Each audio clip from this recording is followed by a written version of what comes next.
کہ مومن کی نشانی یہ ہے کہ وہ انصاری صحابہ سے محبت کرتا ہے، اور منافق کی نشانی یہ ہے کہ وہ انصاری صحابہ سے نفرت کرتا ہے، بغض کرتا ہے۔ امت کے اندر جتنے طبقے ہیں ان طبقوں میں سب سے افضل طبقہ صحابہ کرام رضوان اللہ علیہم اجمعین کا بنایا اللہ کے نبی صلی اللہ علیہ وسلم نے عثمان بن عفان رضی اللہ عنہ۔ اور آج نام یہاں سنی، وہ شیعوں کے سارے پیٹرن کو اپنا کر اب صحابہ اکرام کے تعلق سے بھی اپنی زبانوں کو دراز کرتے اور ان پر لان تان کرتے ہیں۔ الحمدللہ نحمده ونستعینه ونستغفره ونعوذ باللہ من شرور انفسنا ومن سیئات اعمالنا من يهده الله فلا مضل له ومن يضلل فلا هادي له واشهد ان لا اله الا الله وحده لا شريك له واشهد ان محمدا عبده ورسوله فإن خير الحديث كتاب الله وخير الهدي هدي محمد صلى الله عليه وسلم وشر الأمور محدثاتها وكل محدثة بدعة وكل بدعة ضلالة وكل ضلالة في النار۔ أعوذ بالله السميع العليم من الشيطان الرجيم، بسم الله الرحمن الرحيم، يا أيها الذين آمنوا اتقوا الله حق تقاته ولا تموتن إلا وأنتم مسلمون، يا أيها الناس اتقوا ربكم الذي خلقكم من نفس واحدة وخلق منها زوجها وبث منهما رجالا كثيرا ونساء واتقوا الله الذي تساءلون به والأرحام إن الله كان عليكم رقيبا، يا أيها الذين آمنوا اتقوا الله وقولوا قولا سديدا يصلح لكم أعمالكم ويغفر لكم ذنوبكم ومن يطع الله ورسوله فقد فاز فوزا عظيما۔ أما بعد، تمام طرح کی تعریفوں کو صفات اللہ وحدہ لا شریک کے لیے تمام جانوں کا خالق ہے، اور بے شمار درود و سلام نازل اللہ کے آسمان پر جناب محمد رسول اللہ صلی اللہ علیہ وسلم پر۔ حضرات گرامی، السلام علیکم ورحمۃ اللہ وبرکاتہ۔ ہمارے مختصر میں عظمت صحابہ کے تعلق سے کچھ گوشے دیکھیں گے انشاءاللہ تبارک و تعالیٰ۔ سامعین کرام، صحابہ کرام کون ہیں؟ صحابہ کرام یہ اللہ تبارک و تعالیٰ کا سلیکشن ہے، اللہ تبارک و تعالیٰ نے انہیں چن لیا ہے، اللہ رب العالمین کی پسند ہے، اللہ رب العالمین کی وہ پسند کہ اس نے اپنے محبوب کا ساتھی بنایا، کس کو؟ صحابہ کرام کو۔ جس طرح اللہ تبارک و تعالیٰ نے سارے انبیاء میں سے چن کر اللہ کے نبی صلی اللہ علیہ وسلم کو افضل الرسول بنایا، اسی طرح ساری امتوں میں آپ صلی اللہ علیہ وسلم کی امت کو افضل امت بنایا۔ اسی طریقے سے اس امت کے اندر جتنے طبقے ہیں ان طبقوں میں سب سے افضل طبقہ صحابہ کرام رضوان اللہ علیہم اجمعین کا بنایا، اور وہ مقام وہ معیار صحابہ کرام کو اللہ تبارک و تعالیٰ نے عطا کیا کہ رکھی دنیا تک کے لیے وہ لوگوں کے لیے نمونہ بن گئے اور معیار بن گئے۔ آپ صلی اللہ علیہ وسلم نے فرمایا آیت المؤمن حب الانصار وآیت المنافق بغض الانصار، کہ مومن کی نشانی یہ ہے کہ وہ انصاری صحابہ سے محبت کرتا ہے، اور منافق کی نشانی یہ ہے کہ وہ انصاری صحابہ سے بغض رکھتا ہے، ان سے نفرت کرتا ہے۔ یہ منافق کی علامت ہے، یہ منافق کی نشانی ہے۔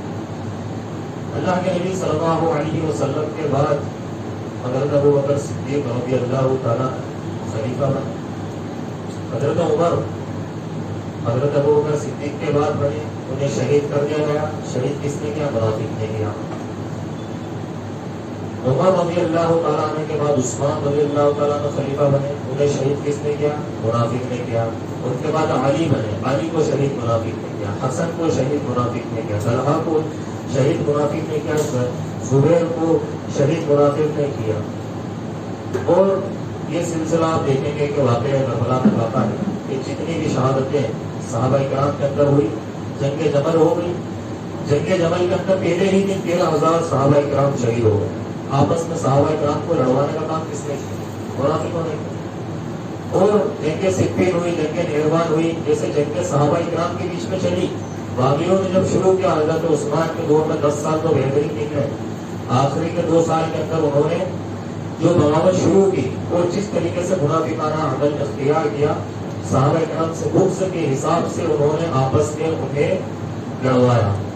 اور جب ان کی چالیں شروع ہوئی تو انہوں نے حضرت عثمان رضی اللہ تعالیٰ عنہ کے تعلق سے حضرت امیر معاویہ رضی اللہ تعالیٰ عنہ کو اور ادھر کوفہ کے اندر اور بصرہ وغیرہ میں دمشق وغیرہ میں ان منافقوں نے کئی سارے مسلمانوں کو بھڑکا دیا کہ وہ ان کے حساب سے کام کر رہے اور یہ ساری چیزیں چلی.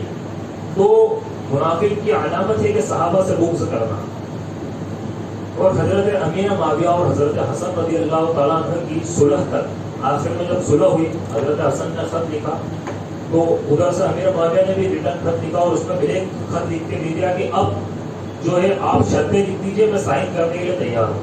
کیونکہ امیر معاویہ اکیلے ایسے گورنر تھے کہ انہوں نے 20 سال تو خلافت سنبھالی, اس کے بعد اور کئی سالوں کا ان کو تجربہ تھا. تو حضرت امیر معاویہ رضی اللہ تعالیٰ عنہ کی فوج بھی کافی بڑی تھی, اس کے باوجود انہوں نے جنگ کو ڈالا کیونکہ جنگیں کافی ہو چکی تھی اور کئی ہزار صحابہ کرام اس کے اندر شہید ہو چکے تھے. حضرت حسن رضی اللہ تعالیٰ نے جب 5ویں خلیفہ بنے تو انہوں نے پھر اپنی شرطیں لکھی اور اس کے اوپر حضرت امیر معاویہ رضی اللہ تعالیٰ نے صلح کی اور وہاں سے جو ہے اس چیز کا خاتمہ ہوا. نہیں تو منافقین کا جب تک رول رہا, جب تک منافقین نے جنگ بڑھ گئی تب تک کئی سارے صحابہ کرام شہید, یہاں تک کہ روایتوں میں آتا ہے کہ یہ تعداد لاکھ تک پہنچ گئی کہ ٹوٹل جتنی بھی جنگیں ہوئی اللہ کے نبی صلی اللہ علیہ وسلم کے دور میں, دور نبوت میں 1,500 سے زیادہ صحابہ کرام شہید نہیں ہوئے. کتنے ہوئے؟ 1,500 سے اوپر کا آنکڑا نہیں جاتا جتنی جنگیں اللہ کے نبی کے دور میں ہوئی. لیکن حضرت عثمان سے لے کر حضرت حسن رضی اللہ تعالیٰ تک جتنی جنگیں ہوئی اس کے اندر ہزاروں کی تعداد میں صحابہ کرام شہید ہوئے. اور یہ ان کا کوئی عقیدے کا معرکہ نہیں تھا بلکہ اختلافی معرکہ تھا. اور یہ شگوفے چھوڑے تھے منافقین نے, خوارج, جو خوارج کے اولاد سیاہ ہے اور یہ شیعہ صحابہ کرام کو گلے باندھتے ہیں. حضرت ابو بکر, حضرت عمر اور حضرت عثمان کو, حضرت عائشہ کو, حضرت طلحہ کو, حضرت زبیر کو, امیر معاویہ رضی اللہ تعالیٰ عنہ, ان تمام کو لعن طعن کرتے ہیں, الٹا سیدھا بولتے ہیں, ان کو برا کہتے ہیں. اور حضرت علی رضی اللہ تعالیٰ عنہ کو پہلے خلیفہ کا حق بتاتے ہیں کہ سب سے پہلے خلیفہ. حالانکہ ایک بہت بڑی بحث ہے, لیکن چونکہ جب منافقین کی بات ہے اللہ کے نبی صلی اللہ علیہ وسلم کی حدیث کہ آیت المؤمن حب الانصار و آیت المنافق بغض الانصار, کہ مومن کی نشانی یہ ہے کہ وہ انصاری صحابہ سے محبت کرتا ہے اور منافق کی نشانی یہ ہے کہ وہ انصاری صحابہ سے نفرت کرتا ہے, بغض کرتا ہے. حضرت گرامی, صحابہ کرام کی عظمت کے قائل نہ صرف انسان ہیں بلکہ کائنات کے جمادات و نباتات بھی ہیں, بے جان مخلوق بھی ہے. نبی کریم صلی اللہ علیہ وسلم ایک مرتبہ ابو بکر صدیق رضی اللہ تعالیٰ عنہ, عمر رضی اللہ تعالیٰ عنہ اور عثمان رضی اللہ تعالیٰ عنہ, ان تینوں کے ساتھ احد پہاڑ پر چڑھے. جب احد پہاڑ پر کھڑے ہوئے تھے تو احد پہاڑ لرز رہا تھا, وہ موومنٹ کر رہا تھا, حرکت کرنے لگا. اللہ کے نبی صلی اللہ علیہ وسلم نے اپنے قدم احد پہاڑ پر مار کر احد پہاڑ سے کہا کہ اس احد فإنما علیک نبی و صدیق و شہیدان, کہ اے احد خاموش ہو جا, ٹھہر جا, کہ آج تیرے ماتھے پر ایک نبی ہے, ایک صدیق ہے اور 2 شہید ہیں. 2 شہید کون؟ حضرت عمر رضی اللہ تعالیٰ عنہ اور حضرت عثمان بن عفان غنی رضی اللہ تعالیٰ عنہ. اور پہاڑ کا حرکت کرنا جہاں نبی کریم صلی اللہ علیہ وسلم کی عظمت کو بیان کرتا ہے وہیں صحابہ کرام کی عظمت کی بھی گواہی دیتا ہے. پہاڑ اسی وقت رک گیا. اس طریقے سے بھی عینی ایک واقعہ ایسا ہی سیم غار ہیرا کے تعلق سے بھی آتا ہے کہ وہاں پر بھی سیم یہی واقعہ اللہ کے نبی صلی اللہ علیہ وسلم کے ساتھ پیش آیا.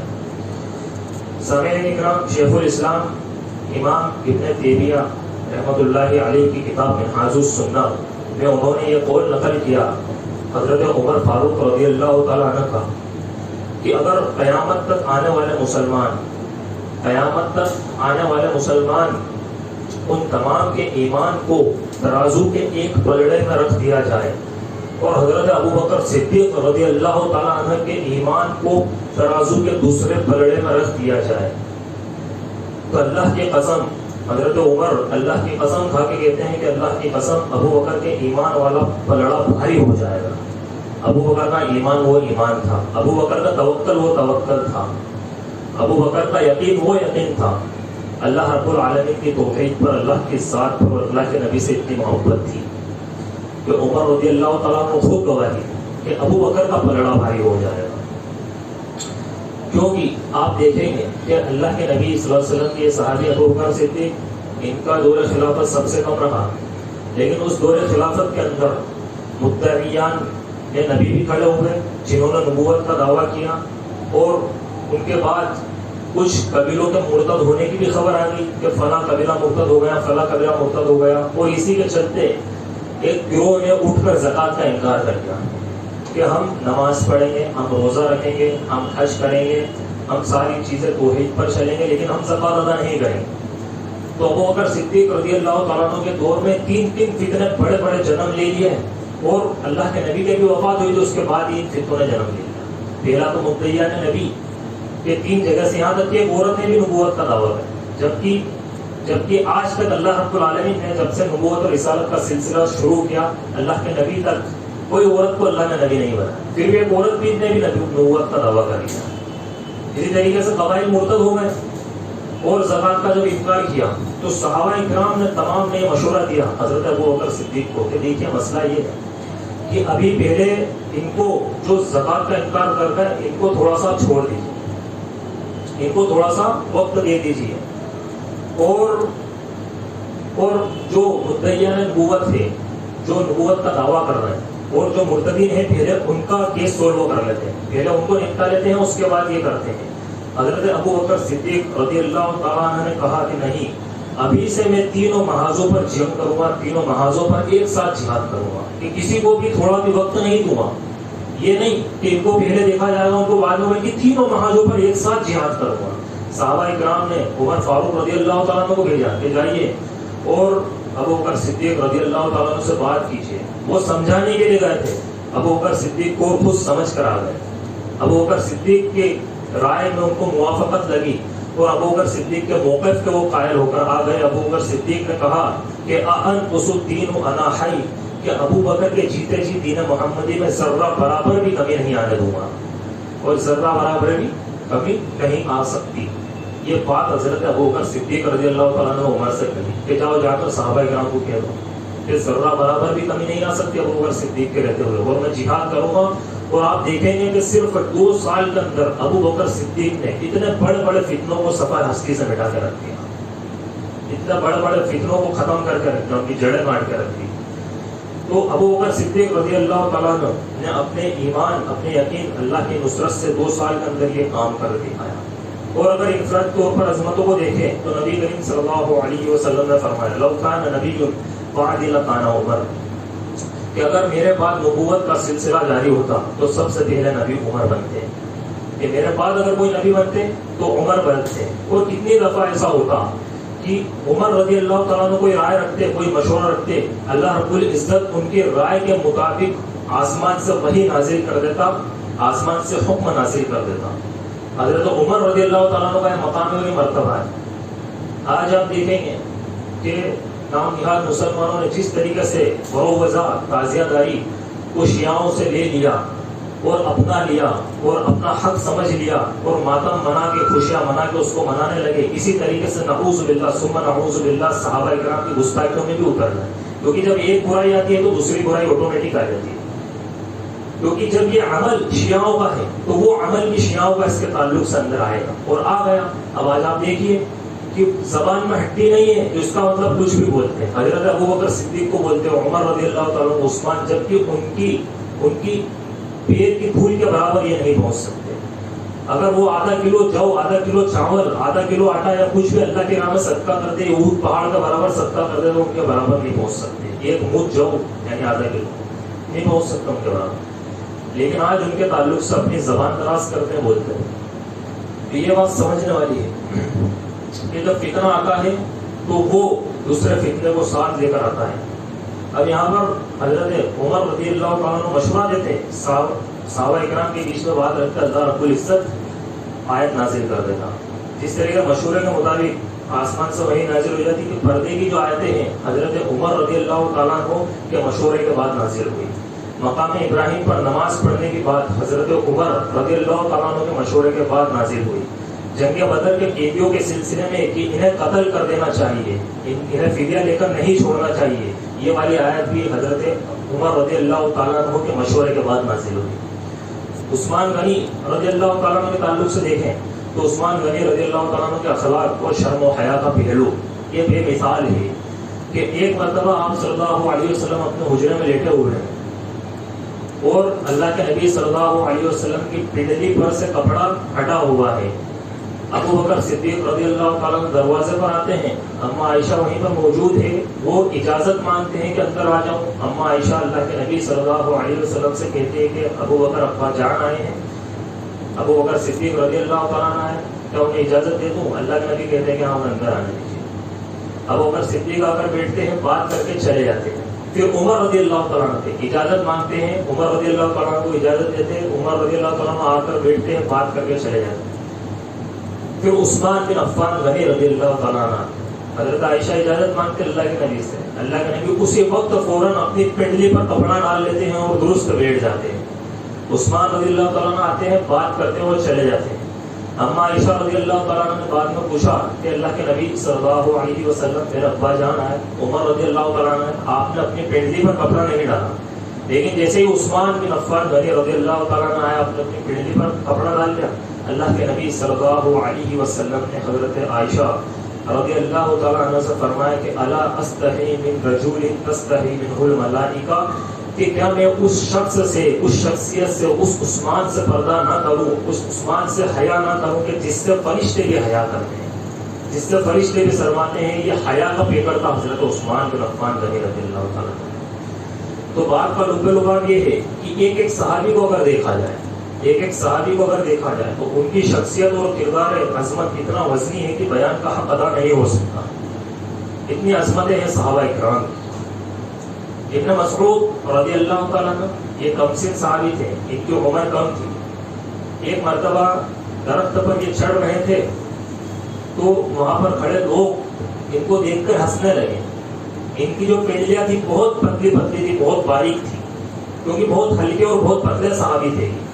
تو جب وہ اوپر چڑھے تو صحابہ کرام اور جو لوگ نیچے کھڑے تو دیکھ کر ان کو ہنسنے لگے اور کہنے لگے کہ دیکھو کتنی پتلی اور کتنی باریک پنڈلیاں تھیں۔ اللہ کے نبی صلی اللہ علیہ وسلم موجود تھے، کہا صحابہ کرام سے کہ کیوں ہنس رہے ہو؟ صحابہ کرام نے کہا کہ دیکھیں کتنی باریک اور کتنی پتلی پنڈلیاں ہے ابن مسعود کی۔ اللہ کے نبی صلی اللہ علیہ وسلم نے صحابہ کرام سے فرمایا کہ تم ہنس رہے ہو ابن مسعود کی پنڈلی پر، اللہ کی قسم یہ پنڈلیاں روز قیامت ترازو میں جبل احد سے بھی زیادہ وزنی ہوگی، یعنی احد پہاڑ سے بھی زیادہ وزن اس کے اندر ہوگا، کیونکہ ان کے دل میں اللہ کا ڈر ہے، ان کے دل کے اندر اللہ کا تقویٰ ہے اور وہ تقویٰ تمام چیزوں سے بھاری ہو جائے گا۔ ان کے دل کے اندر اللہ کا ڈر ہے۔ تو کسی کا مذاق بنانا، کسی کی شخصیت پہ طنزیں کسنا کہ تو فلاں، کسی کی شکل کے اوپر اس کا کوئی نام رکھ دینا، کسی کے جسم کی بناوٹ پر اس کا کوئی نام رکھ دینا، یا کسی ایمان والے کا مذاق اڑانا، اللہ رب العالمین کے نزدیک اتنا سخت ناپسندیدہ ہے۔ اللہ کے نبی صلی اللہ علیہ وسلم نے یہ بات وہی واضح کر دی کہ تم ان کے اوپر ہنس رہے ہو کہ یہ پنڈلیاں روز قیامت جبل احد سے بھی بھاری ہو جائے گی۔ کہا کہ ان کے جسم کو نہ دیکھو، کلیف ملیا ایمانا، ابن مسعود کا دل دیکھو کہ ان کے دل میں ایمان بھرا ہوا ہے۔ اللہ کے نبی صلی اللہ علیہ وسلم نے فرمایا ایک شخص دنیا میں موٹا تازہ فرما ہوگا، یعنی بہت ہشت پشت ہوگا، بہت موٹا تازہ ہوگا، لیکن قیامت کے دن اس حال میں آئے گا کہ اللہ کے نزدیک اس کی حیثیت مچھر کے پر کے برابر بھی نہیں ہوگی، مچھر کے پر کے برابر بھی اللہ کے نزدیک، کیونکہ وہ زمین پر تو چلتا ہے، بڑا اکڑ کر چلتا ہے، بڑا غرور کے ساتھ چلتا ہے۔ بہت سارے لوگ چلتے ہیں، ایمان والے کو دبانے کی کوشش بھی کرتے ہیں کئی دفعہ، لیکن ہوتا کیا ہے، اللہ رب العالمین چاہے تو ابراہیم علیہ السلام والا تقویٰ اختیار کر دے، اللہ رب العالمین چاہے تو ابراہیم علیہ السلام کے ساتھ جو معجزہ اللہ نے کیا وہ کر دے۔ اور ہوتا کیا ہے، وہ 1,00,000 لوگ پہ اگر سامنے کھڑے ہو اور ایک اکیلا شخص اگر توحید پر کھڑا ہو، بھلے وہ کتنے ہی موٹے تازے ہو، کتنا ہی بھاری بھرکم ہو، کتنے ہی ان کے دلوں کے اندر طاقت کیوں نہ ہو، جذبہ کیوں نہ ہو، اللہ رب العالمین نے چونکہ ان کے دل بنائے، اللہ رب العالمین نے کائنات بنائی، اللہ رب العالمین نے حوصلہ بنایا، اللہ رب العالمین نے طاقت بنائی، اللہ رب العالمین نے ول پاور بنائی، تقویٰ بنایا تو اللہ رب العالمین اس ایک اکیلے شخص کے اندر وہ تقویٰ جمع کرنے کی طاقت رکھتا ہے کہ وہ 1 لاکھ کے برابر اس اکیلے شخص کے دل میں اللہ رب العالمین وہ طاقت و ویل پاور جمع کر دیتا ہے کہ تم کچھ نہیں کر سکتے، کیونکہ تمہاری حیثیت اللہ رب العالمین کے نزدیک مچھر کے پر کے برابر بھی نہیں ہوگی کل روز قیامت۔ جس تم جو ہے جاؤ جلجلے کے ساتھ یہاں پر آئے ہو، روب و دبدبے کے ساتھ یہاں پر آئے ہو، اللہ رب العالمین کا تقویٰ چونکہ میرے دل میں ہے اور میرا اس رب پر ایمان ہے کہ تم 1 لاکھ بھی کیوں نہ ہو، تمہارے دلوں کے اندر جتنی طاقت ہے، تمہارے جسموں میں جتنی طاقت ہے، اللہ رب العالمین چاہے تو وہ میرے جسم کے اندر ڈال سکتا ہے، کیونکہ اللہ اس بات پر قادر اور کئی معجزے اللہ نے۔ تو اسی لیے اللہ کے نبی صلی اللہ علیہ وسلم نے فرمایا کہ کوئی اگر پتلا ہے، کوئی اگر باریک ہے، کسی کے جسم کے اندر اگر کوئی کمی ہے تو اس کا مذاق نہ بناؤ، اور اگر کوئی موٹا تازہ ہشٹ پشٹ ہے، بہت خوبصورت ہے، تو یہ نہ سمجھو کہ یہ کامیاب ہو گئے یا پھر اس نے دنیا پائی۔ حضرات گرامی، صحابہ کرام رضوان اللہ علیہم اجمعین کی پہلی خصوصیت یہ ہے کہ ایمان کے جس معیار پر وہ تھے، قیامت تک کے لوگوں کے لیے وہ نمونہ بنتا ہے، قیامت کے لوگوں کے لیے نمونہ بنتا ہے۔ ایک صحابیہ عورت، کالی کلوٹی، حبشی النسل خاتون نے پیارے نبی کریم صلی اللہ علیہ وسلم سے آ کر کہا، یا رسول اللہ صلی اللہ علیہ وسلم انی امرأۃ اسرا، کہ اللہ کے نبی صلی اللہ علیہ وسلم مجھ پر ایک بیماری کا حملہ ہوتا ہے اور میں بے ہوش ہو کر گر جاتی ہوں، مجھ پر ایک بیماری کا حملہ ہوتا ہے اور میں بے ہوش ہو کر گر جاتی ہوں، آپ اللہ سے میری شفا کے لیے دعا کر دیجیے۔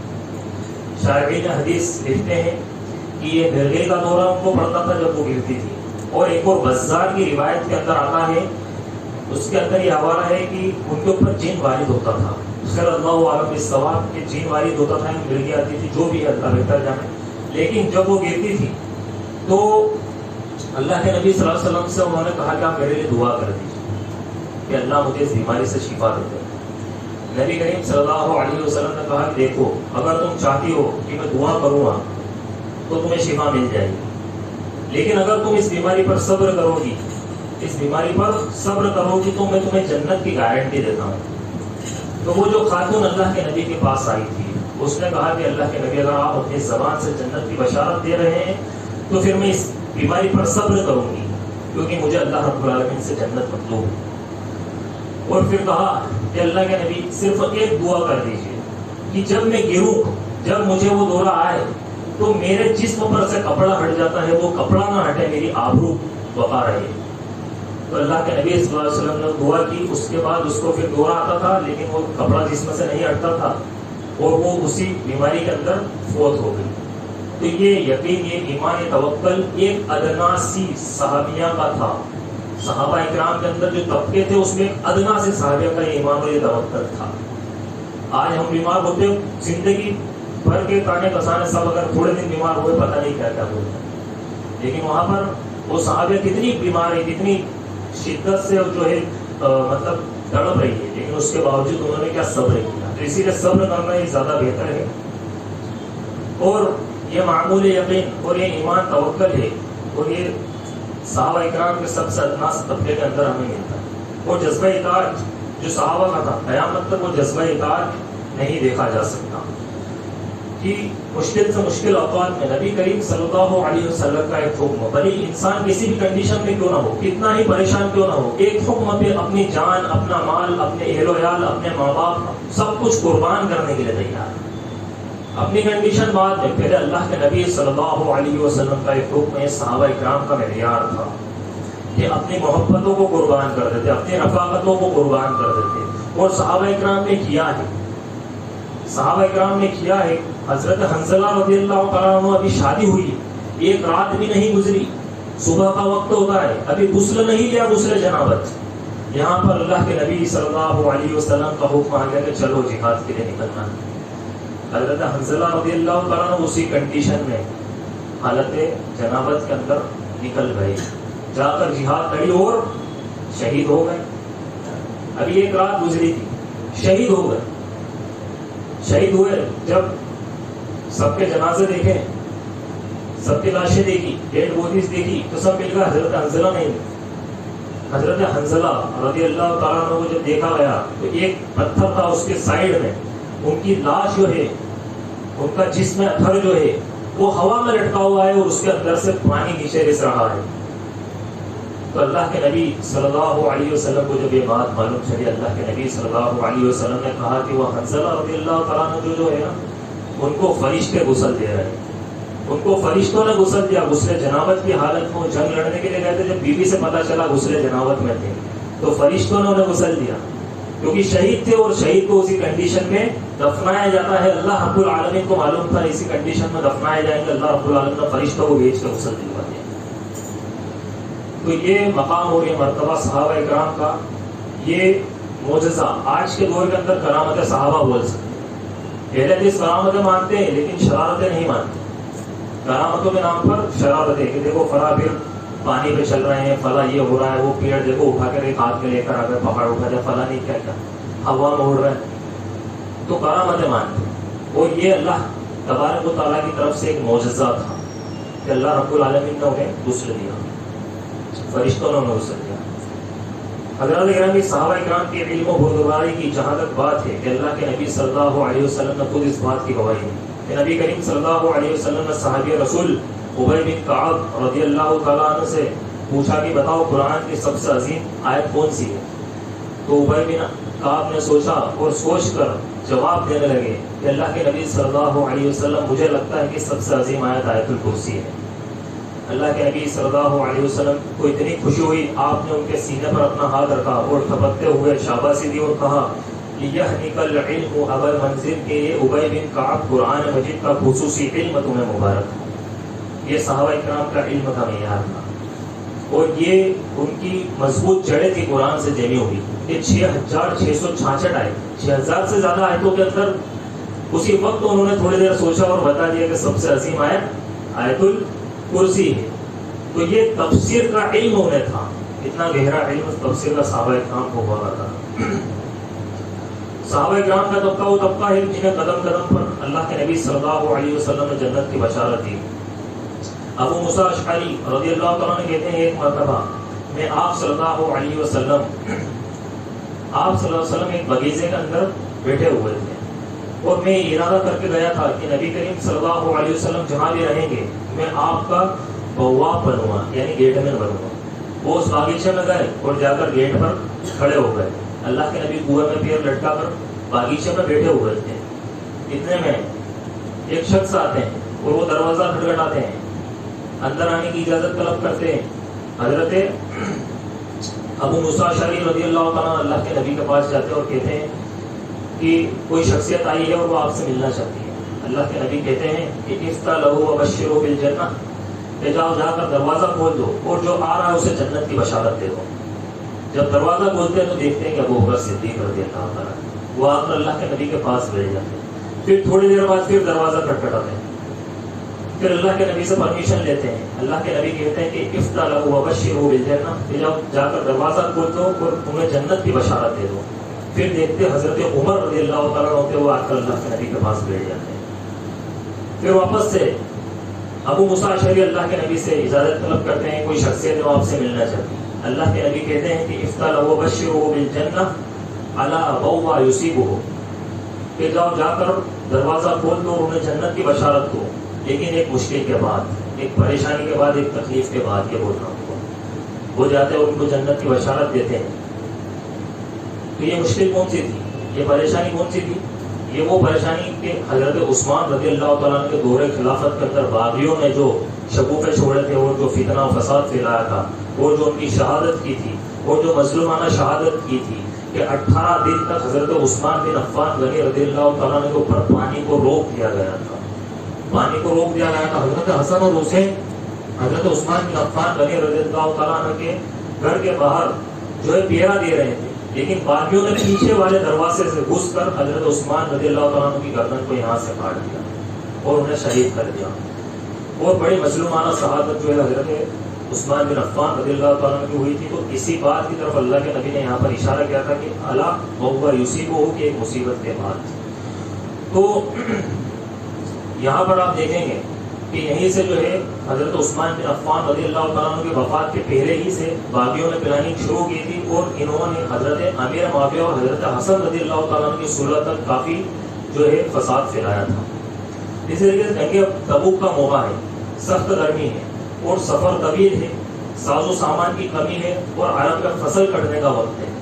نبی کریم صلی اللہ علیہ وسلم نے اعلان کیا کہ من جہز جیش العسرۃ فلہ الجنہ، کہ کون ہے جو آج خرچ کرے، آج اسباب فراہم کرے، میں اسے جنت کی بشارت دیتا ہوں۔ تو عثمان بن عفان رضی اللہ تعالیٰ عنہ نے جب اللہ کے نبی کی یہ بات سنی کہ اللہ کے نبی مطالبہ کر رہے ہیں مال کا، اللہ کے نبی مطالبہ کر رہے ہیں تعاون کا، حضرت عثمان بن عفان گھر گئے اور جا کر 10,000 درہم لے کر آئے اور آ کر اللہ کے نبی صلی اللہ علیہ وسلم کے ہاتھ میں رکھ دیے۔ جب اللہ کے نبی نے انہیں ہاتھ میں لیا، اللہ کے نبی ممبر پر کھڑے ہوئے اور ممبر پر کھڑے ہو کر اللہ کے نبی صلی اللہ علیہ وسلم نے کہا کہ آج عثمان نے جو نیکی کی ہے، ما غرمنا ارفعنا ما عمل بعد هذا اليوم، کہ آج کے بعد عثمان رضی اللہ تعالیٰ عنہ کوئی بھی عمل نہ کرے، انہیں جنت میں جانے سے کوئی چیز نہیں روک سکتی۔ اللہ کے نبی صلی اللہ علیہ وسلم نے عثمان بن عفان رضی اللہ عنہ، اور آج نام یہاں سنی، وہ شیعوں کے سارے پیٹرن کو اپنا کر اب صحابہ اکرام کے تعلق سے بھی اپنی زبانوں کو دراز کرتے اور ان پر لان تان کرتے ہیں۔ ان کی حیثیت کیا ہے، ان کی اوقات کیا ہے کہ وہ صحابہ اکرام کے تعلق سے اپنی زبانوں کو دراز کرتے، ان کا مقام کیا ہے، ان کا مقام کیا ہے؟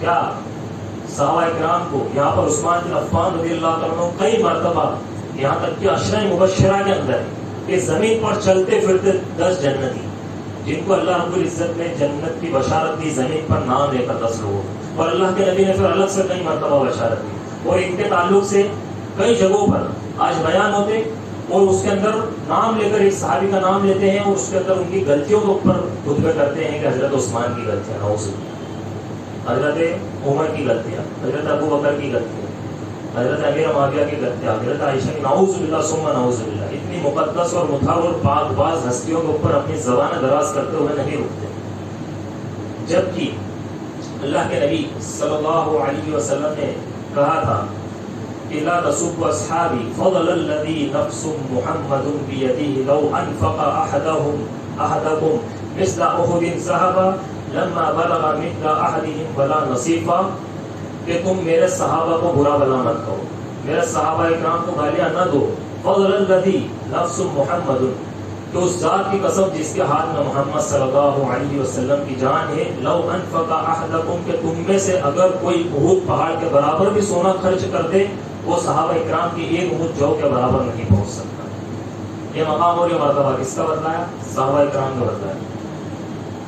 اسی طریقے سے صحابہ اکرام کی فضیلت کا ایک پہلو آخری بات رکھ کے اپنی بات کو ختم کروں گا، یہ ہے کہ قدم قدم پر ان کے ساتھ نصرت الہی تھی، اللہ رب العالمین کی مدد صحابہ اکرام کے ساتھ تھی۔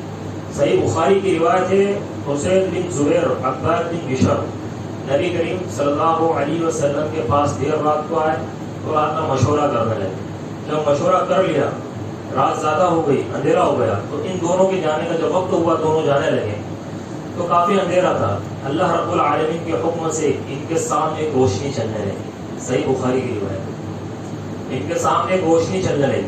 عباد بن بشر اور حسین بن زبیر رضی اللہ تعالیٰ عنہ، یہ دونوں چل رہے تھے، آگے جا کے دونوں کے راستے الگ ہو گئے۔ حسین بن زبیر کے ساتھ ایک روشنی الگ چلی گئی اور عباد بن بشر رضی اللہ تعالیٰ عنہ کے ساتھ ایک روشنی الگ چلی گئی۔ یہ اللہ رب العالمین کا معجزہ ہے، ایک کرامت ہے، اس کو کرامت بولتے ہیں۔ جس طریقے سے اقتربت الساعة وانشق القمر، کی قیامت قریب آ گئی، چاند 2 ٹکڑے ہو گئے، یہ معجزہ اللہ کے نبی صلی اللہ علیہ وسلم کے ذریعے اللہ نے کروایا تھا کہ ابو جہل نے حضور سے حجت کیوں آگے کی، کر دو ٹکڑے چاند کے، مانوں گا میں نبی۔ 2 ٹکڑے ہوا چاند تو کھسیا کے رہ گیا، وہ تو عز من تشاء و تذل من تشاء، اللہ کے نبی صلی اللہ علیہ وسلم کو عزت دینے والے نے عزت دے دی اور ابو جہل کو ذلت دینے والے نے ذلیل کر دی۔ عزت اور ذلت کا مالک اللہ رب العالمین۔ اسی طریقے سے اور کئی واقعات ہمیں دیکھنے کو ملتے ہیں۔ ایک مرتبہ اللہ کے نبی صلی اللہ علیہ وسلم کے مسجد نبوی کے اندر جب ممبر آ گیا، اللہ کے نبی ممبر پر کھڑے ہو کر خطبہ دینے لگے،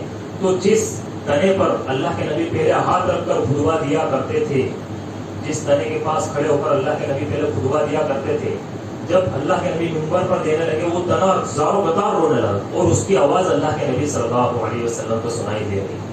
وہ اس لیے رو رہا تھا کہ اللہ کے نبی صلی اللہ علیہ وسلم نے مجھے چھوڑ کر ممبر پر کھڑے ہو کر خطبہ دینے لگا۔ تو اسی کو بعد میں کچھ تابعین کوٹ کرتے ہیں اور کہتے ہیں، بڑے عباد تابعین، کہ جب ایک تنے کی یہ حالت ہوئی، اللہ کے نبی سے تھوڑا سا دور ہوا تھا، تو صحابہ اکرام کی زندگی میں جب اللہ کے نبی چلے گئے تھے تو صحابہ اکرام پہ کیا پہاڑ ٹوٹا ہوگا.